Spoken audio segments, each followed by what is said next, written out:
Oh, hi everyone. How are you? I'm going to go with my disclaimer first. This video is for educational and entertainment purposes only. My channel is an 80/20 on fiction and truth. I would like to say that 80% is truth and 20% is fiction, but maybe it's the reverse. Who knows? You can decide. The goal is to provide a teaching opportunity, a way to see things, a way to gain a perspective or think differently for those of us who have a different style of thinking overall. I am not mom shaming. I am advocating for those that no longer have a voice. Those that I am talking about are public figures because they did make themselves such. And when you make yourself a public figure, you can be subjected to critique. And in this situation, there are just more questions than answers, and I'm doing my best to put one or two pieces of the puzzle together so that people who are much more talented than me can put videos together with visuals that are great. And I can't do that, and I know it, so I admit it. So I do things the best that I can because I'm a very visual person. With that going forward, this is a trigger warning. This is a video about SW's fetus and the measurements of the fetus at the time and about medical anatomy. And I am doing things to my best what do you call it? To my best ability to show things in real time in a scale so that you can better understand. Because there's a reason why she was lying, and at the end of my video, I will explain my hypothesis for why she was saying the things she was versus the truth and the facts. So I am not trying to make fun of anything or make light of anything here. I'm very visual. I like to read things and then make my own graphs and things so that I can look and feel and understand things, especially when it comes to a medical conversation. I am not a practicing therapist. I am not a medical professional at this time.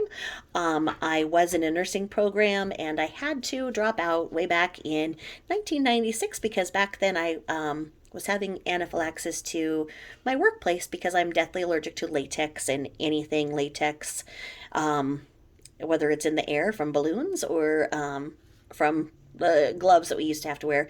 Even if we had latex-free gloves, everything that I would touch otherwise was still all latex. And so back in 1996, my anaphylaxis was so severe that it was causing my heart to swell, and I was having cardiac complications at work.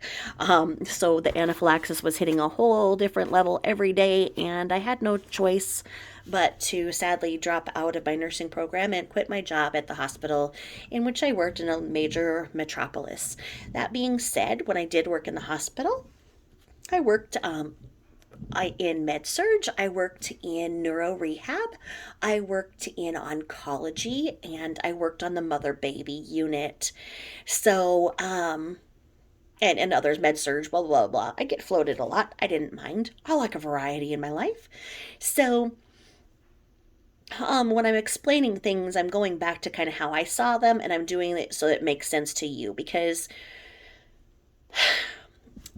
I'm also a mom of six. I've given birth to six children. I had severe complications with my fourth pregnancy, which involved me being in the hospital for 4 months and repeated ultrasounds almost every day as my kidney was obstructed with a stone that became encrusted with stents, and I had to have a nephrostomy, and I was sepsis. I had septic shock and hypo sorry, I can't think tonight.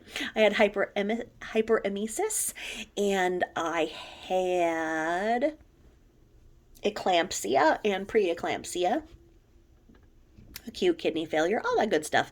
So then I was told to never ever get pregnant again. And before I even left the hospital, they made me go on the birth control pill. And there's no argument out of me, right? I had a lot of surgeries to kind of try and fix my kidney issue and ultimately get the stents out and the nephrostomy out and repaired. And my husband was at sea. He was in the Navy, and it was right after 9/11. And lo and behold, the pill backfired on me, and I was pregnant with twins somehow. My husband had been home for a couple of weeks on leave and got to meet his son, and yeah. So I had a ton more ultrasounds because there was no way that they thought that my body was in any shape to carry twins whatsoever. And once again, I had hyperemesis and I had signs of eclampsia starting at 8 weeks with that twin pregnancy because they had not ended from my other pregnancy. And so I ended up having 3 babies in 2 days, less than 1 year. My 3 youngest are all preemies and they grew up basically like triplets. But I had a ton of ultrasounds. And now I know that my youngest are 18. My twins turned 18 years old. They're going to turn 19 next week. Lord, how time flies. So anyway, I am, woman enough and aware enough to say, oh, a lot of things change and whatnot. But I can tell you what, the ultrasounds that SW was showing were not in line with the size and age of the baby based on its fetal development and fetal measurements at the time of demise. Again, trigger warning. My terminology here is not to be offensive. If you are a friend or family member of SW, you don't want to hear this. Just change the channel, go to a different channel. This is only for people like me who are like really visual and want to see things and kind of understand why things were the way that they were and how it makes sense on the grand scale. So, basically, the ultrasound she was saying were never in line, and the dates in which she was saying she was pregnant and her due date did not make sense for what her husband Christopher Watts had said from the last time that he had relations with her and from the measurement at autopsy. You cannot argue the measurements at autopsy. And I know that, I do have a sub, not arguing or anything, but brought up the point that, there are definitely hereditary differences, and the fact that SW was using Thrive patches, which have a lot of caffeine in them, apparently, allegedly, don't come for me. And so her baby could have been small based on that. Now, I would argue the fact that if indeed that was a consideration, I would argue that if the fetus was measuring 4 weeks behind at that time on that scale, if she was indeed 18 to 20 weeks and the fetus was measuring 14 weeks, that cannot be blamed away from hereditary differences, and it cannot be blamed away by caffeine patch. In fact, that would be called something called IUGR. It would be called intrauterine growth retardation, that the baby would be such a percentage smaller that it would be very wrong. That is not what was going on. The reasons for what she was doing are pretty simple. I will explain at the end. So this, I think, like I say, I have no other good way of showing you these things. Yeah, I'm sure I could, go on Amazon and get, a real fetus model or whatever, but I don't have money and I don't have time. So this is what I'm doing. I am using stuffed animals and I am using household things. So that makes sense to you guys too when you're looking at the grand scale of things.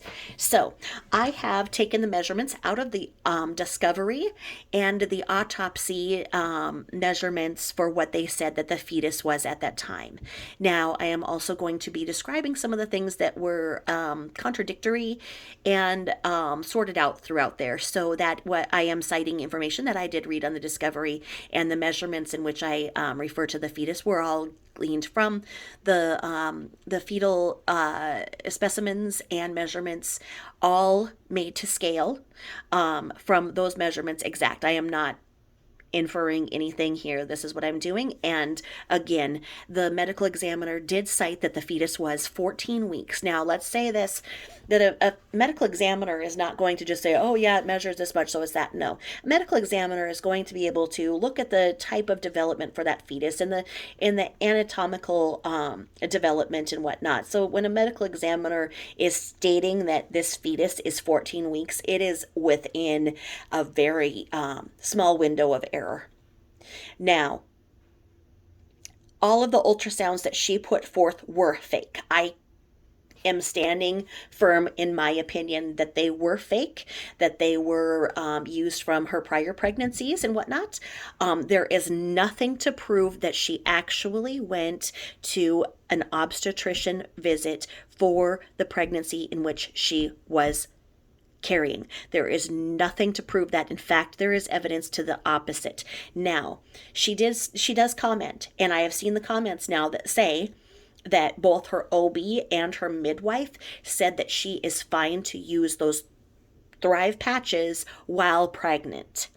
And at that time, she was saying she was a certain amount of farther pregnant. There is no obstetrician and no midwife that will go and certify that you can indeed ingest caffeine, and especially of the absorbable amount in a sticker form. The company Thrive itself, in fact, states that it is not to be used by pregnant women. So please do not. That information has not changed. It is not advisable to take any substances, including caffeine. And you know what? Well, somebody can argue and say, well, my doctor said they could. Well, you know what? Have them put pen to paper with that, because they're not. And I would ask anybody, why would you risk it? Why would you risk taking something for the short-term gain of yourself that could negatively impact your baby for the rest of their life? I mean, like I say, I wanted Coke so bad that one night I was in the hospital forever, and I was just craving a freaking Coca-Cola. And so I told you guys the story the other night that I had waddled up. Hold on, I need some Tylenol.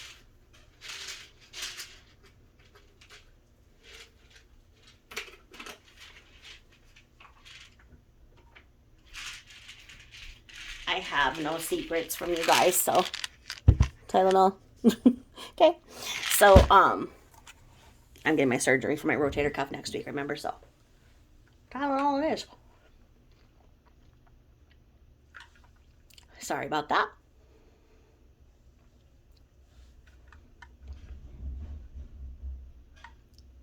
But I had wanted a Coke so bad.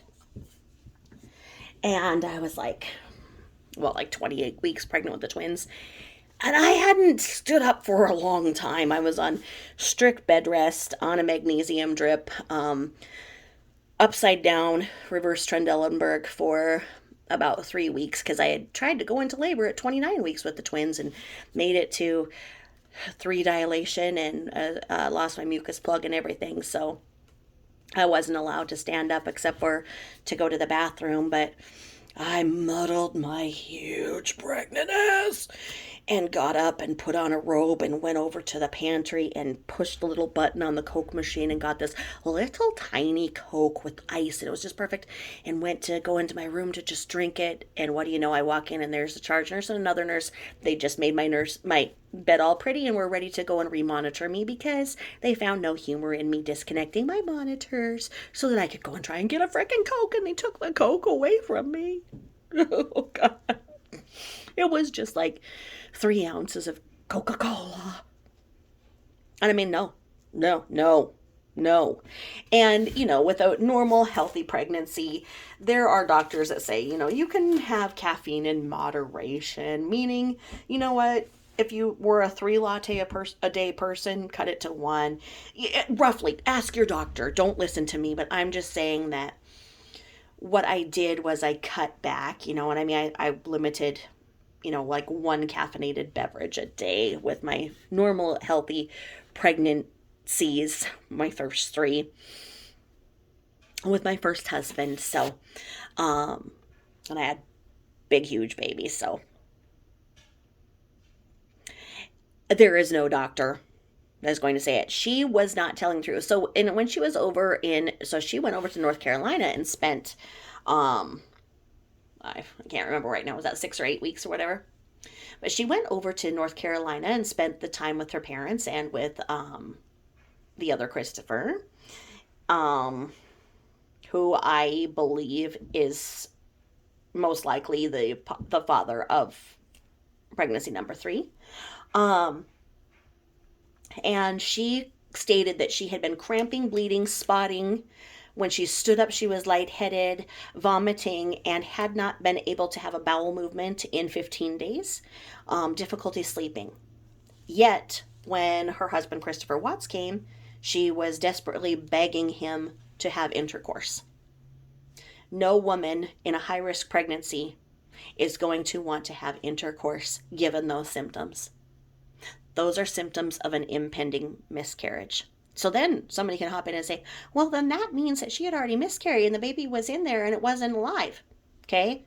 But that also means that then she would be going septic from a dead baby inside of her. Okay?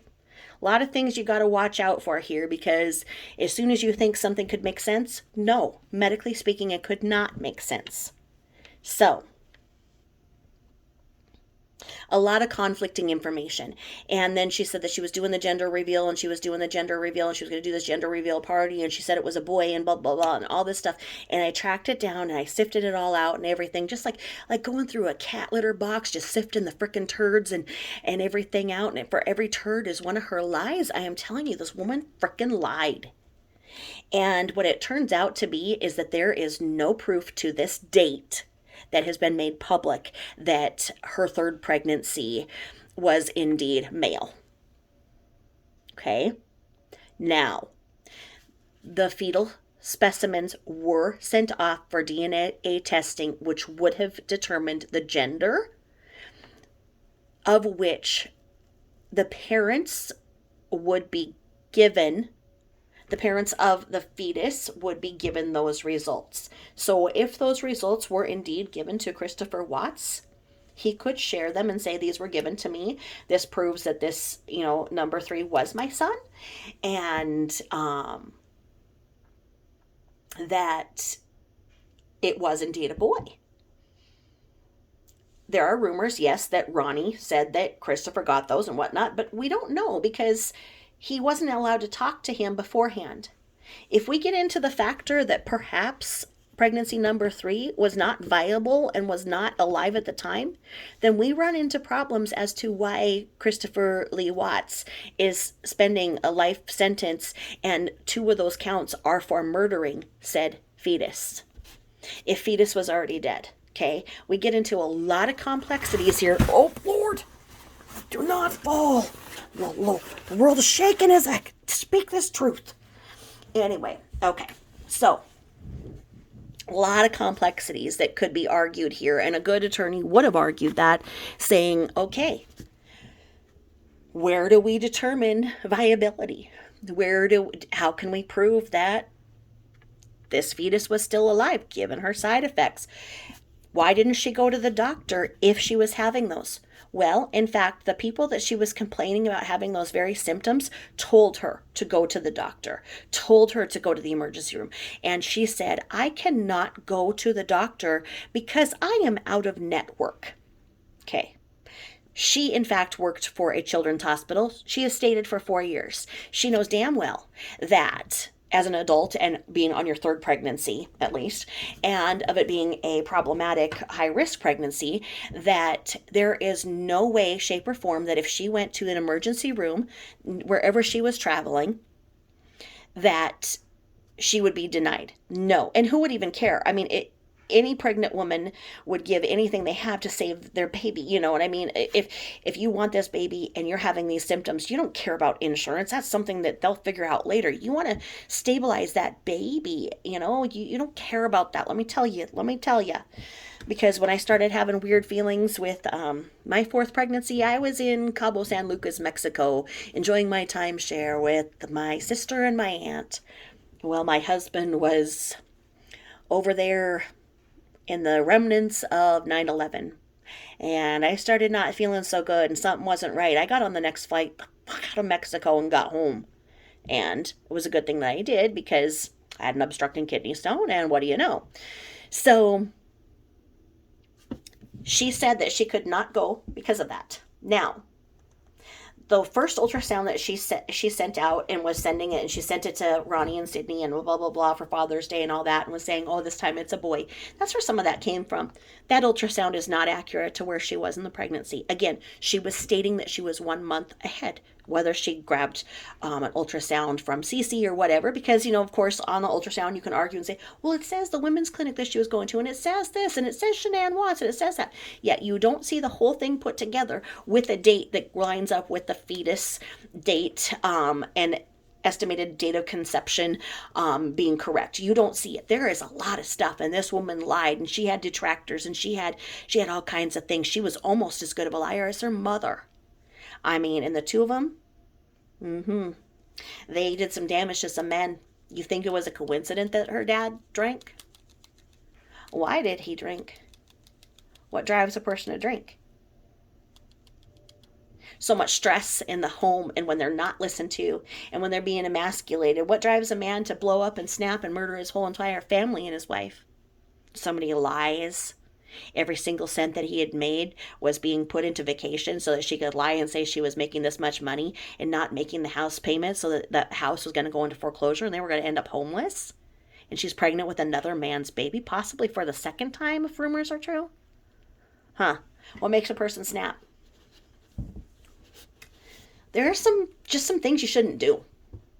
You shouldn't fucking do these things. And you shouldn't lie about your pregnancy. And you should be responsible to the fetus inside of you. Because there's all this stuff where she's saying she's not eating and she's not drinking because Chris won't look at her and Chris won't do that and blah, blah, blah, blah, blah. Well, you know what? Grow the fuck up. You are supposedly this miracle because supposedly you have lupus and it's a miracle that you could even conceive at all. And her brother saying that, she's basically this martyr, this sacred martyr of HPV because she, is conceived once again and all of this stuff. Well, then be responsible and nurture that fetus and nurture the vessel that it is. Don't sit there and act like because you're not getting the attention that you want, you're not going to feed your fetus. And if she had not been able to crap indeed for 15 days, that means that those silly stickers were not exactly making her quality of life great, and her whole system in general was not operating correctly. Okay? So, without further ado on that, this is why I'm saying these things are important to pay attention to. Pay attention to the fact that she was saying she was 1 month ahead in all of the ultrasounds. Pay attention to the fact that she said that she got a 3D ultrasound when she came back from North Carolina. Then this 3D ultrasound shows this full-term ass baby sitting in there looking back, and she's saying that that's what was a boy. There is no way, because she would have, by definition, measurement, and confirmation of autopsy, she would have been 12 weeks along. And at 12 weeks along, they're still kind of little sea monkey kind of looking things. They are not going to be full-grown ass, and you are not going to be able to determine the sex at 12 weeks. Let's go further and say, look at this. At 14 weeks, the medical examiner, they had this fetus out. They had this fetus out and were able to examine it, and it did not have anything protruding that would have made them call this fetus a boy. That means that there was no Oscar Mayer wiener hanging out of this 14-week-old fetus specimen. That means that there was no confirmation that this was a boy at all. Next of kin could arguably have gotten the DNA. So, could the ruse feasibly have something that they're going to pull out of their ass one of these days and show that Nicole was a boy? They're just sitting on it and making everybody wonder. Or did they get it and find out that Nicole, how do you pronounce Nichole? I mean, what if it was a girl? Then what does that do to that whole narrative that, oh, this was the boy that the Watts wanted. I've looked at things and I went back in articles that are done by reputable journalists, and they say it was well known that the Watts were expecting a boy. It was common knowledge. So, of course, somebody could say, well, she must have had a blood test early on. No. She did not go to the doctor. And why did she not go to the doctor at all for this pregnancy? Because she could not have it on paper or otherwise how far along she was, because she was lying about her due date. She was lying about how far along she was. Had this have played out, I don't know what would have happened towards the end. Because if she was saying she was 1 month ahead, was she going to be 4 weeks overdue and have a perfectly sized baby? Was she banking on CW being that dumb? Or was she banking on being able to tell the truth to the other person who it most likely was his child? So without further ado, here we go. All right, here we go. Okay, so this right here, I'm going to take the, maybe I'll do this. Okay, so this is my representation of SW. And the reason why is it's this cutest little thing, and it's actually an MLM thing. So ode to the MLM industry. This is a Norwex duster. I love him. He's so cute. And so you dust like this or you dust like this, but he's just so cute. I keep him up. Oh, he's a he. So I should say, well, right now it's a she. Okay, it's a she. I think it's a lamb, but maybe it's a, I'm not sure. What does it even say on it? But it's Norwex. Keep away from children. Well, it's Norwex. I love Norwex stuff. So anyway, the reason why I was going to use this as the SW was for the anatomical benefit, that because there's this pouch here, so we can say that we're doing things here. Now, for what I want to show you ultimately is it's going to be important for that to be like that. Okay? Now,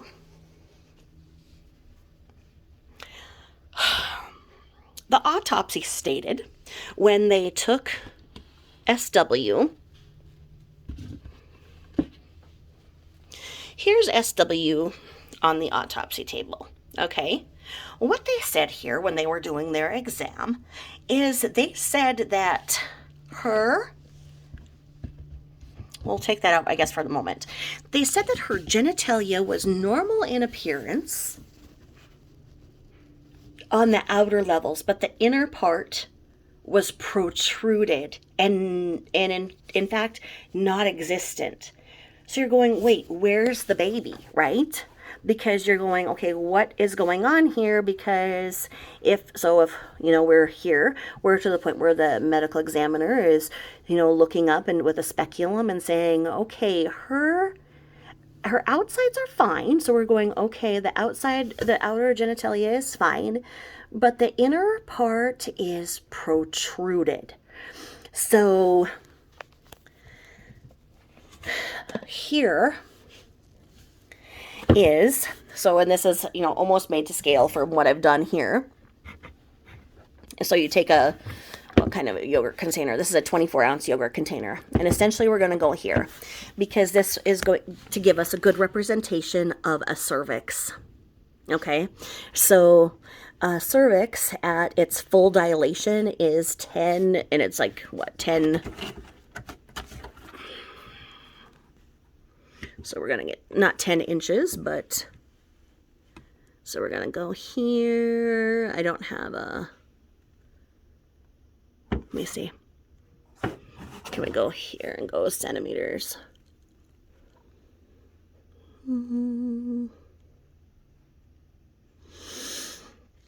Basically, when a cervix is fully dilated and, you know, the doctor is checking you, you know, the cervix should be totally closed and it's going to be here.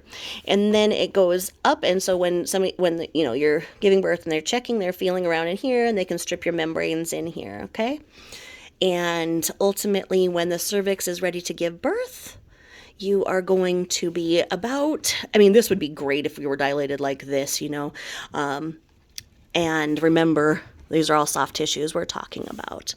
So at that point, that's our visual point. So we've got the legs here, and we've got that.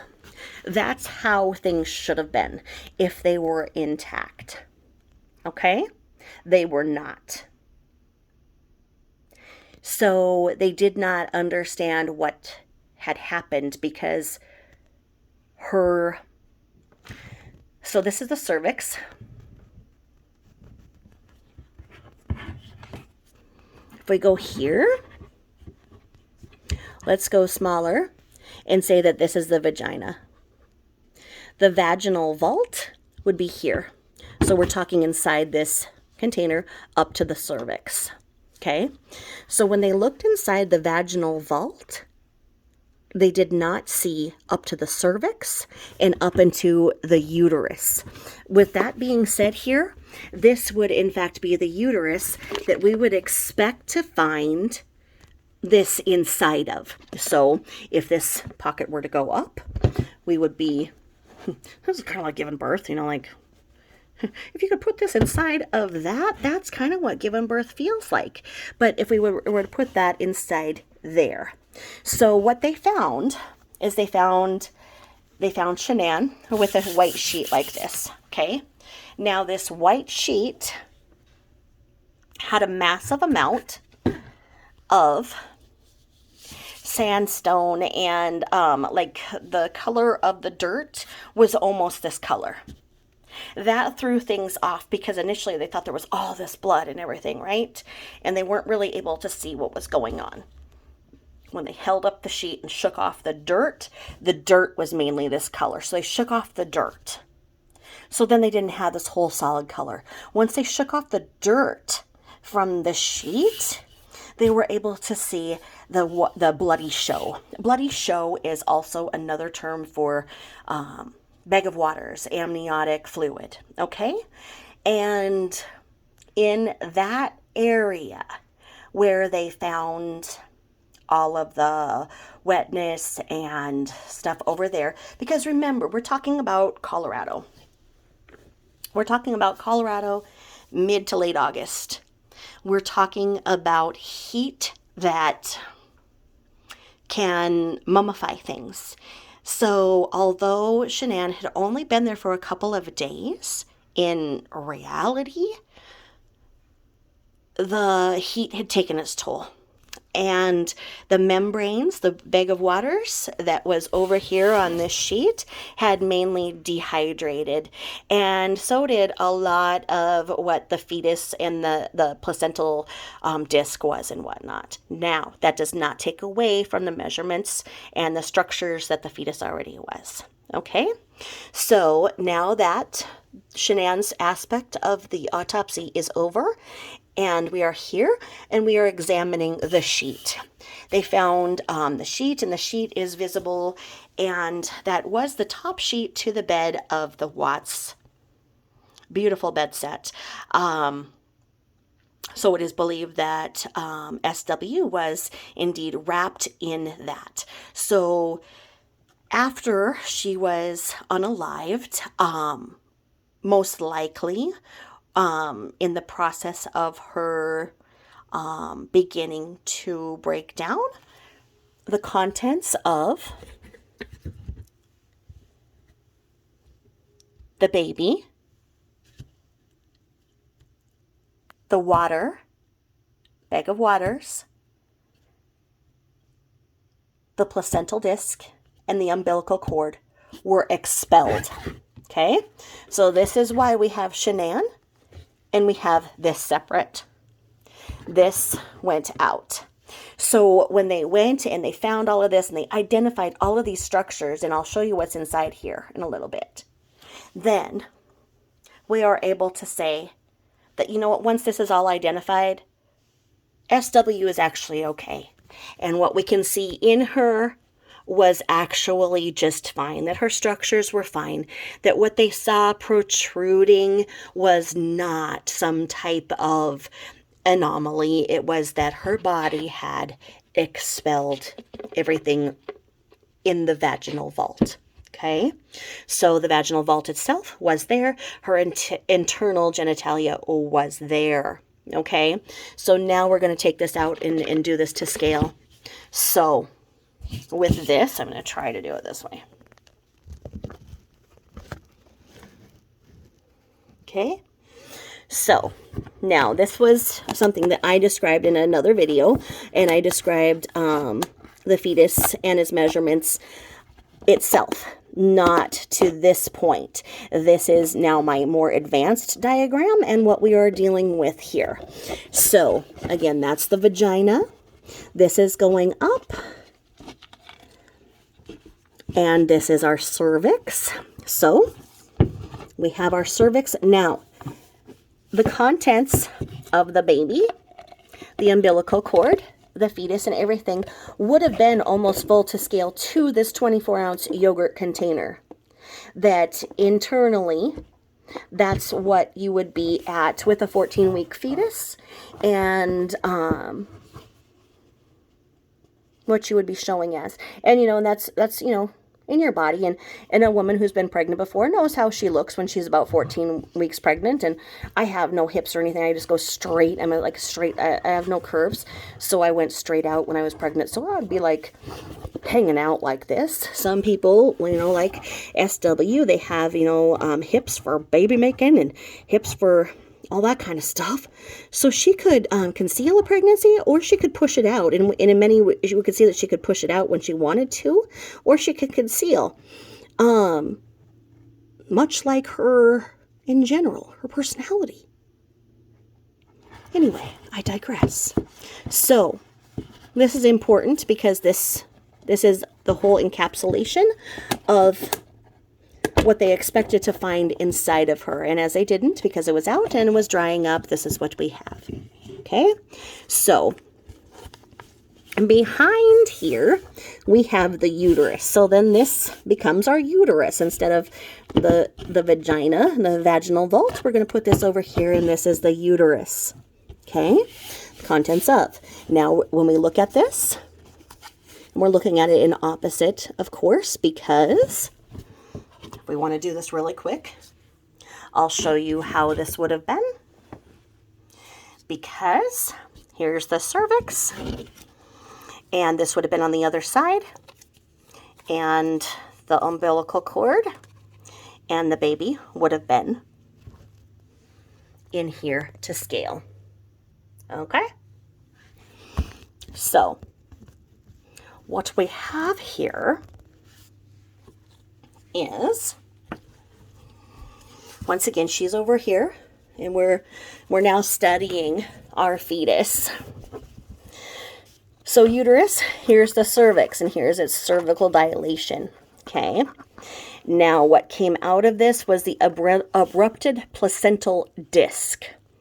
Now that should be secured on the uterine wall inside a normal pregnancy.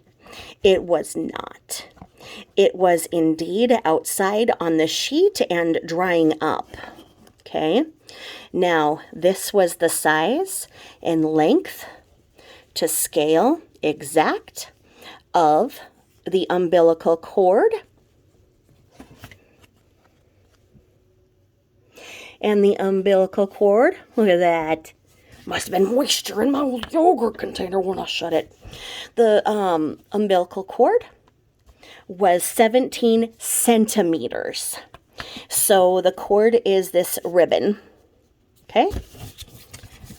And it attaches to the uterine wall inside of that. So if we were to be accurate, we would take this off and we would put it on the other side of this lid at this point for our diagram. Okay? Now, for the purposes of discussion, that is your umbilical cord. You know, the umbilical cord will sit there, and it will, it was, you know, turned and whatnot. And the umbilical cord and its formation was correct. There was the correct amount of strands and whatnot, because, you know, that's something they would have looked at if it was small for term or, you know, anything like that. You know, if there's, you know, if the cord doesn't look right, but the cord looked correct and was measuring correctly at 17 centimeters. The fetus's feet measured in exact to down here, so not even half of my pinky nail would be the size of the fetal feet. The feet, in fact, were measuring at 0.7 centimeters. So from that point, definitely not a thumbnail. Definitely both feet would have encompassed half of my thumbnail. Okay? And then we go to the fetus itself. And the fetus itself had a 10.5 centimeter measurement from crown to rump. Okay? So that's where I found, this was, this little baby bat. A little lilac. Lilac is a baby bat, if you must know. So this little lilac here with this little lilac down here, not the full length of the bat, as you see, I put that in there to keep this consistent, because we're going crown to rump. Crown to rump is 10.5.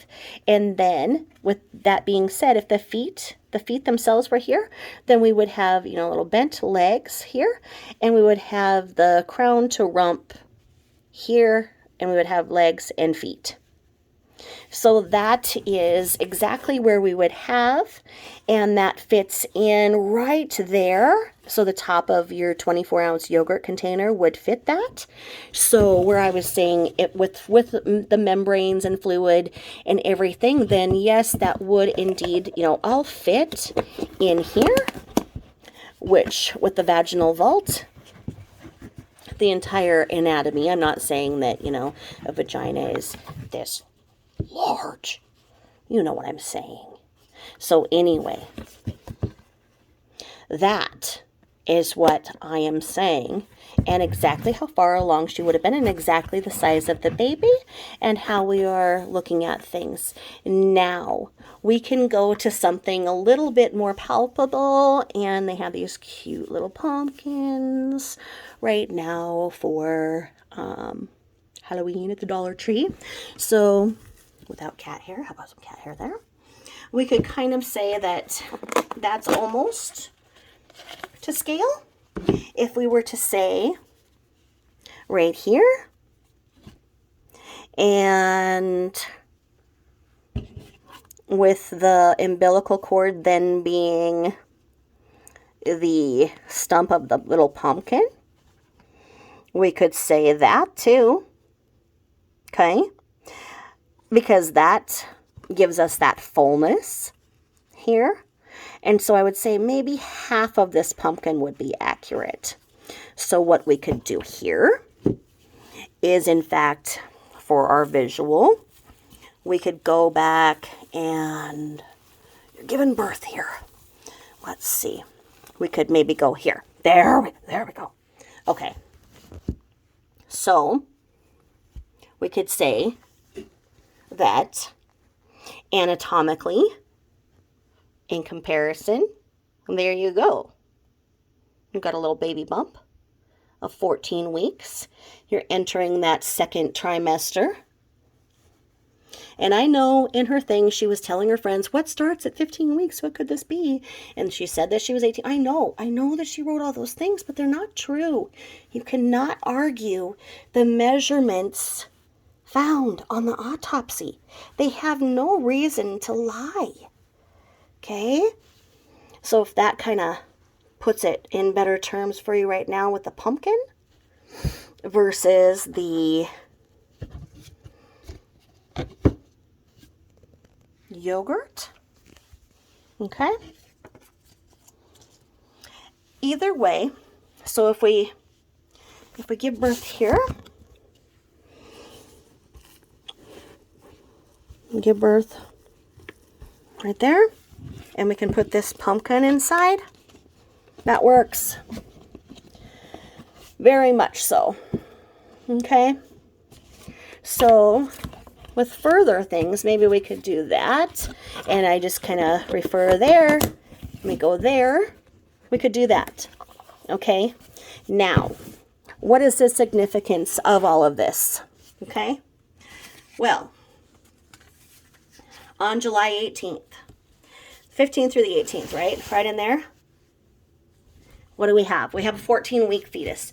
And I know everybody's going to be like, but you have to count before you miss your period and everything. Yes. Yes, I know. I know. And a pregnancy is 10 months, folks. I know people are like 9 months. No, that mofo is a full 10 months. It is a 40-week cycle. Okay. Now, right now, people are really into the 42-week thing because you and your body are really going through a lot. And it is nice that they're starting to recognize that the woman is in the postpartum period, and that is making a pregnancy for the woman 42 weeks. Okay? It is within normal limits for a woman to give birth between 38 and 42 weeks. Now, if you are overdue, please be loud, be that squeaky wheel, make sure your doctor is monitoring everything, and you be very, very hyper vigilant, because it is my personal experience that things go wrong fast with an overdue baby. And I will take this point too. With premature labor, it's a really weird feeling. Premature labor does not hurt necessarily. For me, when I went into premature labor on my twin pregnancy, so my 5th and 6th pregnancy, there I was, at that 29-week mark, and I was supposed to be on bed rest, so of course I was up cleaning the house and whatnot and vacuuming, and I kept getting the pulling in my back, and I started looking at the clock, and I'm like, those are 3 to 4 minutes every time my back is pulling. Well, I lay down, count my fetal movements, but man, these things are still going, and so I'm like, oh my God, so got a babysitter and went to the hospital and said, hey, I don't know, it's just some pressure every so often, and I'm not in pain or anything, but, and I let everybody go in front of me, and I watched them all come and go because nothing was wrong with them. And then I'm like, you know what? These are getting like 2 minutes apart. I better really stand up and say something. So I went up and I'm like, you know what? I've let everybody else go. I think I might need to be checked because we're getting more to the 2 minute with this weird, just pressure. But I don't think it's anything, but I don't know.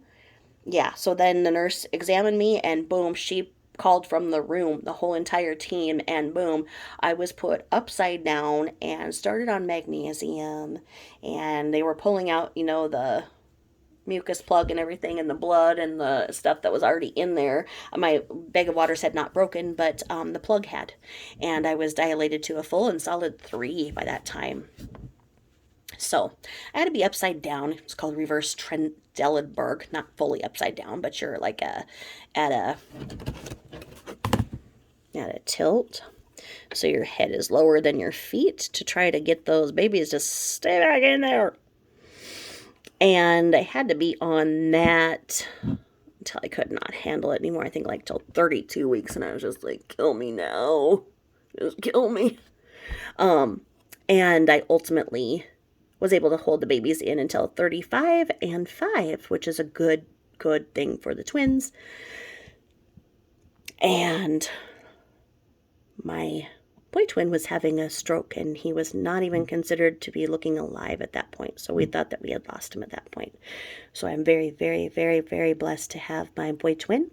He does have mild cerebral palsy. Most people wouldn't even notice it, but there's a lot of things he can't do, like ride a bike or close a Ziploc bag, or write, but he can type, and he's smarter than anybody I know. So I have to tell people, think about the premature labor. If you ever feel just a regular pressure, not pain, that's what premature labor is. And do not take what MLMers are saying as truth. They're doing it to sell you crap, and you should not be compromising the safety and health of you and your baby because they're telling you that they had that. Ask your own doctor, and your own doctor's going to tell you no. Now, here you go. Guys, ready? Given that baby Nicole Lee was 14 weeks on or about July 15th to 18th. There you go. Back it up.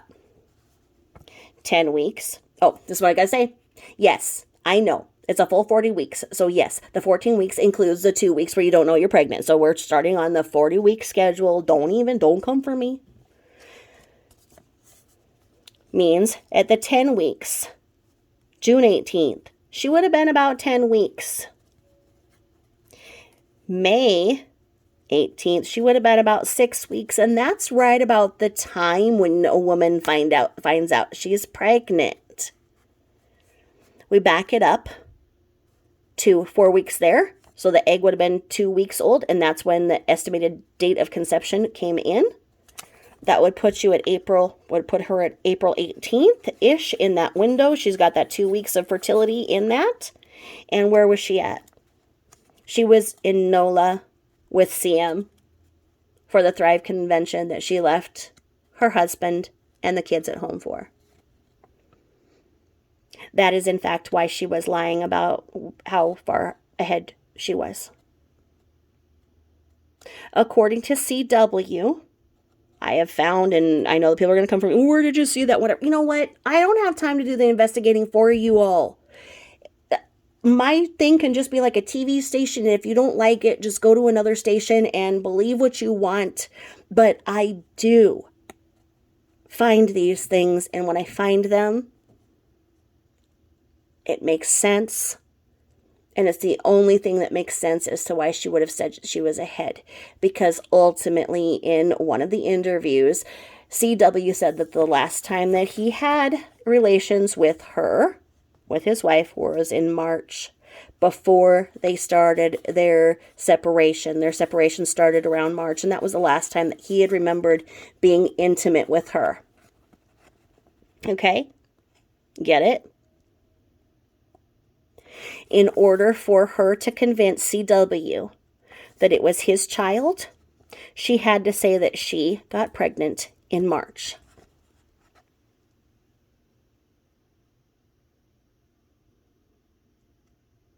That's why when he comes in and she's got that shirt that says, "Oops, we did it again," and he's like, "I like that Britney Spears song too." And she's like, "No, like, look," and she's got him on film, and he doesn't know who's on the other end because he doesn't know if it's live to, like, the frickin' police department, because I'm sure he was about ready to unalive her then. And she knew it. She knew she was done. Because he's like, I guess when you're not even trying, it happens. So she must have went down to NOLA. She must have went down to NOLA.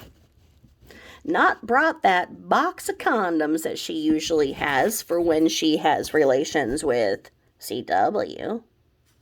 Went down to NOLA, had that hot leopard dress. And that leopard dress never fails. And she had an oops. And she probably was like, oh my God, I'm in my fertile period. She probably was just having the time of her life. They were drinking. They were having fun. She was in NOLA. And she probably woke up and she was like, shit. Well, everything's going to be fine. And then, April 30th, May 1 or whatever, right in there comes and she doesn't get her period. She knows she's pregnant. So she then knows very soon that she screwed up. So she has to act like she's further along than she is and tell CW, hey, look, we did it again. Yeah, like March when we did it. And yeah, I know that it's like May. And like I should have known like the end of March or April. But what do you know? Happy Father's Day. Because then remember, like Father's Day, she was saying this. Now, one of the news reports really had it wrong when they put the 3D ultrasound up for the Father's Day reveal. And no, that's not it. So she did have, a ultrasound showing there at the Father's Day, which a little peanut. Okay, arguably, you could have a peanut ultrasound. But she didn't. She didn't go to the doctor because she knew that she couldn't have anything that showed the actual dates. Because as much of a dunce as CW may or may not be, he knew. Okay, so why'd she go to North Carolina for 6 weeks, 8 weeks, whatever it turned out to be? Because she needed to inform CM that, hey, you know that wild night in NOLA when we had so much fun? I had a sexy leopard dress on that, purred. And, I purred right along with it. Maybe that's more of a growl than a purr. I can't purr. Where's my cats when I need them? Boo-boo, can you come purr for Mom? Look at these cats. Don't do anything I tell them to. So she went to CM and she was like, hey, guess what? She probably put on the same freaking shirt. Oops, we did it again. Because there are a lot of people that believe that CC is also CM's. There are a lot of people that have put together pictures of CM and CC. And the looks are uncanny. Now, the problem is that I believe CM looks like Junior. That being said, then Junior could look like SW, so you could say, okay, maybe CC just favors her mom's looks. Who knows, right? So,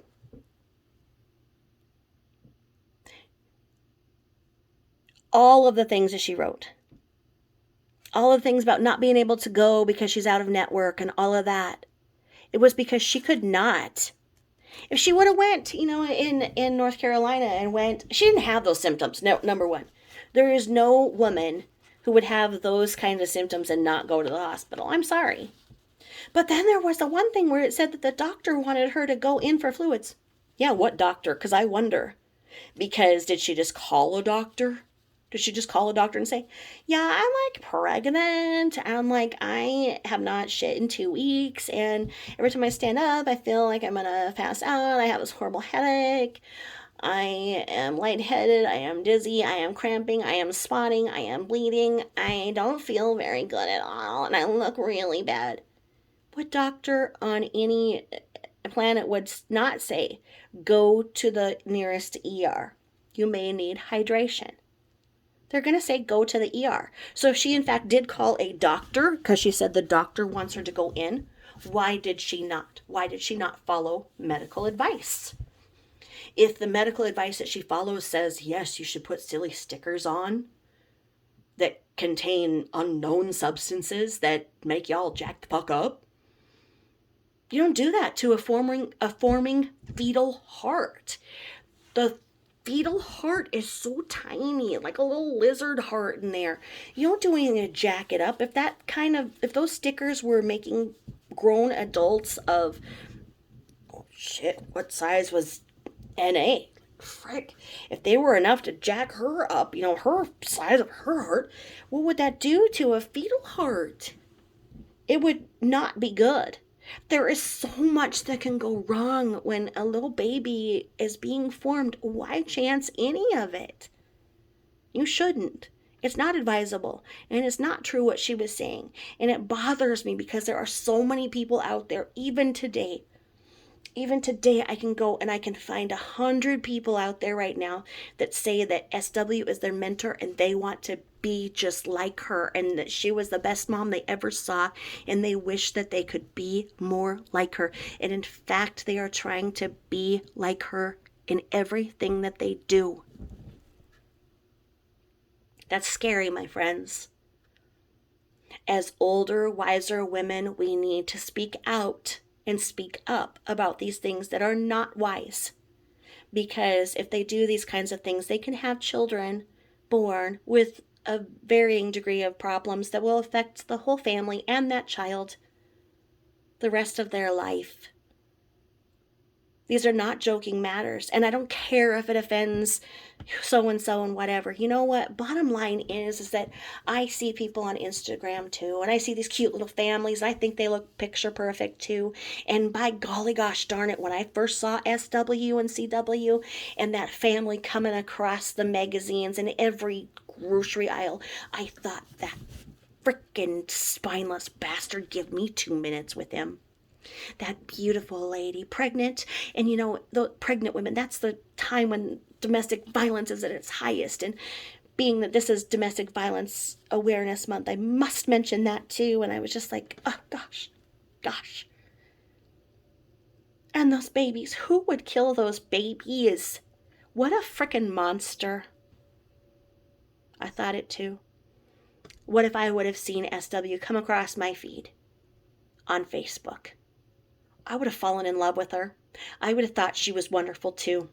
I would have thought that she was the best mom, having all that energy, and she would have made me feel like shit for not having energy.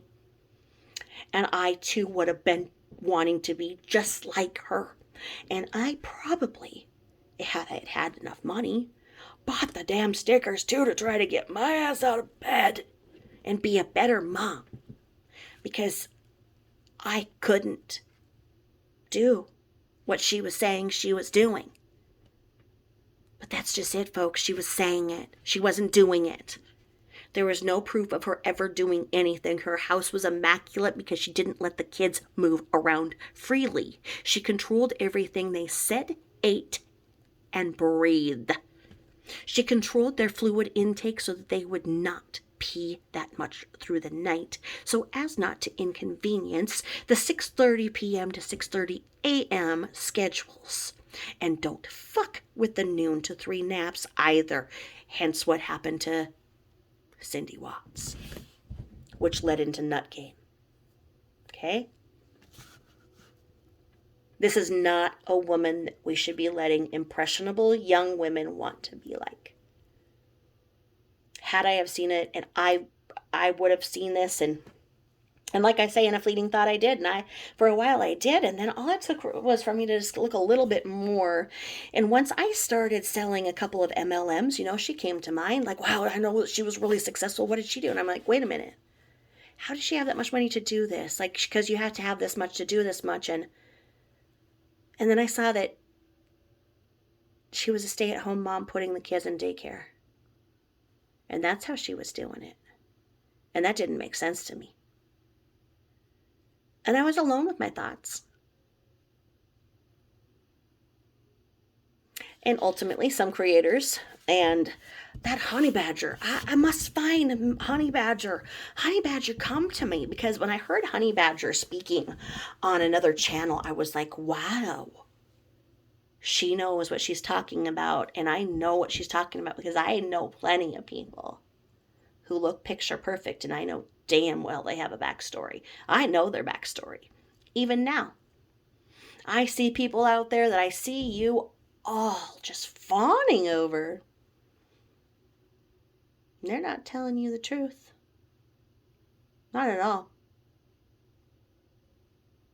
I don't know why they're out there flaunting something that they're not or who they aren't, but all I can do is sit back and shake my head and watch when, I have people like the other one.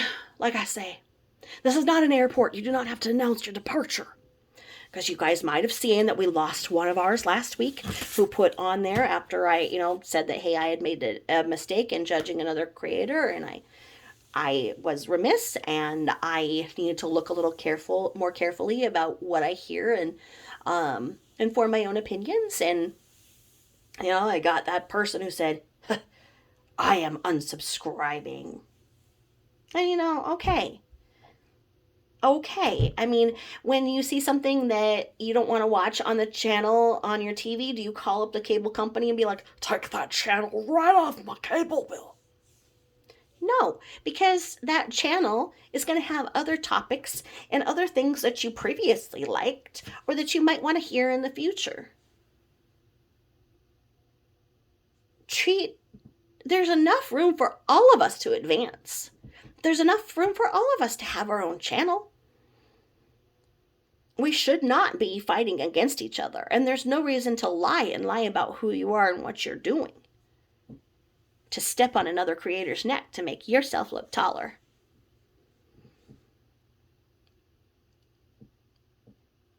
Anyway, thank you so much for listening.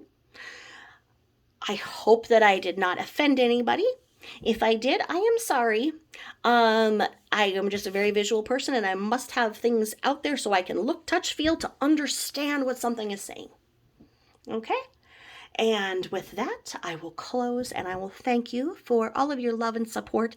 And I have the best subscribers in the world. We hit 701 today, and I seriously have 701 of the best subscribers here. We are all getting along and having elevated conversations that, somebody can say this and then, oh yeah, I should think about that, or oh, well, I'll address that, or whatever. And my email? My email is tabithajane0@gmail.com. It takes me a while to get to my emails. It really does. And that's because I like to look at things with an undivided attention and pure focus. So if I can't give you that, I'm not going to, just look at it and be like, huh, okay, thanks, have a good day. No, if you've taken the time to write me, I want to write you back, just like a real letter. So it may take a few weeks before you get a response if you email me, and I do apologize, but I will get back to each and every one of you. My comments, I'm getting a little bit better at trying to keep up because I can kind of get to some of them on the go and whatnot.